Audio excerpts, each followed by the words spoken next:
Good morning, class. In the previous lecture, we learned about the adjacent angles. You also wrote the definition of adjacent angles. The definition is two angles which have a common vertex, common arm, and separate interior are said to be adjacent angles. ये definition आप लोगों ने लिखा होगा book में. And on the basis of this, we solve the practice set 15. Now, in today's lecture, we will do the complementary angles. So, before doing the sum of complementary angles, we have to write the definition of its. Let me write and show you.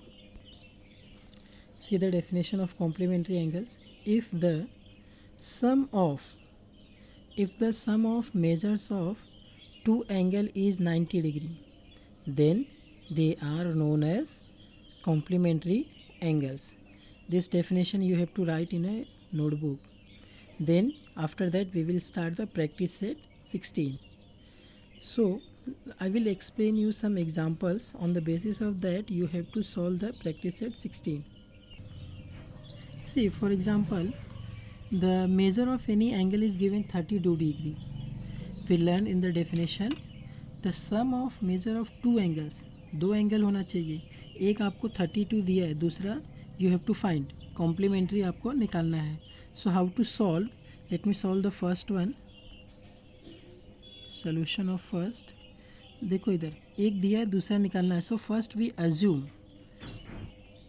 So we write let the measure of complementary angle is m degree. I repeat, let the measure of complementary angle is m degree. Instead of m, इस m की जगह पे you have to also take a, b, c, x, y, z, p, q but in a small letter. आप कुछ भी ले सकते हो. Now definition क्या था? sum of two angles, मतलब ये 32 और m को प्लस करके 90 डिग्री आना चाहिए. So we write here 32 degree plus m degree equals to 90 degree.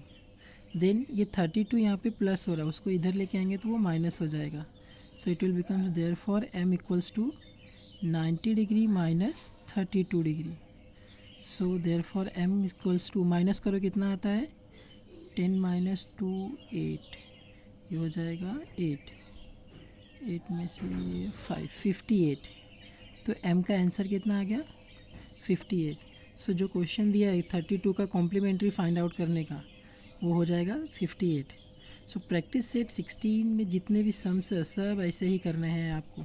First assume करना है एंड देन प्लस करना है. And for example just assume कोई अल्फ़ाबेट्स दे दिया है, तो उसके लिए भी हमको प्रोसीजर सेम फॉलो करना है. सी मैं सॉल्व करके दिखाता हूँ आपको. देखो सेकेंड वाला, अगर ऐसा सम आपको दिया रहेगा प्रैक्टिस सेट में तो आपको ऐसे करना है. Let the measure of complementary angle is a degree. यहाँ m लिया था, यहाँ a ले लिया मैंने, आप भी ले सकते हो. अब x और a को प्लस करना है. x plus a equals to 90, क्योंकि दोनों को प्लस करके 90 ही आना चाहिए. सिंपल. अभी x यहाँ पे है हमको, तो ये हो जाएगा, a का वैल्यू फाइंड आउट करना है 90 माइनस x डिग्री. ये आपका आंसर होगा. यहाँ पे आंसर माइनस करके 58 लिखा था, यहाँ माइनस नहीं हुआ. क्यों? क्योंकि x जो है वो कोई नंबर्स नहीं है. तो a का आंसर कितना आएगा, 90 minus x degree. Understood. Practice set 16 ऐसे ही सॉल्व करना. ये पूरा आपको होमवर्क है. उसमें जो